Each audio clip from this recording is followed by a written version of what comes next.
जैसे ही मावरा को अगवा किया जाता है, अचानक ही सब कुछ बदल जाता है। अगवा कार ड्राइवर को गाड़ी से घसीटकर बाहर निकालते हैं, इसकी गर्दन पर बंदूक रखकर सख्त धमकियां देते हैं। ड्राइवर बेबस होकर सिर्फ देखता रह जाता है और मावरा को जबरदस्ती गाड़ी में डालकर ले जाया जाता है।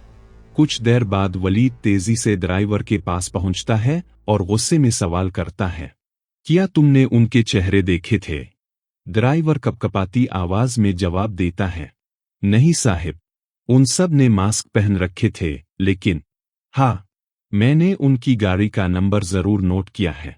ये सुनकर वलीद फौरन हरकत में आता है। खुशकिस्मती से मावरा का फोन इसके बैग में ही था, लेकिन दरवेश्वरी की बड़ी बेवकूफ़ी ये थी कि ना इसने मावरा का पर्स उठाया और ना ही बैग की तलाशी ली। यही वो गलती थी जिसने पूरी प्लानिंग नाकाम बना दी।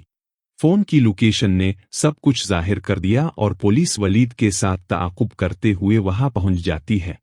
कुछ ही लम्हों बाद पुलिस कार्रवाई करके मावरा को बचा लेती है और वलीद इसे फौरन अस्पताल ले जाता है। अस्पताल में डॉक्टर मुआयने के बाद संगीन लहजे में कहता है, आपको एक झटका लग सकता है, लेकिन घबराए नहीं, आपके बच्चे को कोई नुकसान नहीं पहुंचा। ये सुनकर मावरा की आंखों से आंसू निकल आते हैं और वलीद भी सुकून का सांस लेता है। उधर तैमूर को जैसे ही खबर मिलती है, वो अपनी मां की बात मानकर अस्पताल आता है। वो नदामत से वलीद के सामने हाथ जोड़कर कहता है, भाई प्लीज मुझे मुआफ कर दें, मैं अपनी बहन दरवेश्वरी की तरफ से भी शर्मिंदा हो। इसने आप और आपकी फैमिली के साथ बहुत बुरा किया। मैं खुद भी कसूरवार हूं, लेकिन अब अपने किए पर पछता रहा हूं।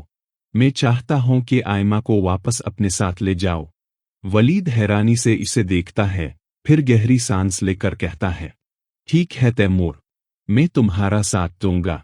तैमूर जैसे ही आयमा के पास जाता है, वो गुस्से से कहती है, अब याद आया मुझे, जब तुमने मुझे बेइज्जती के साथ घर से निकाला था, तब कहाँ था ये प्यार और पछतावा।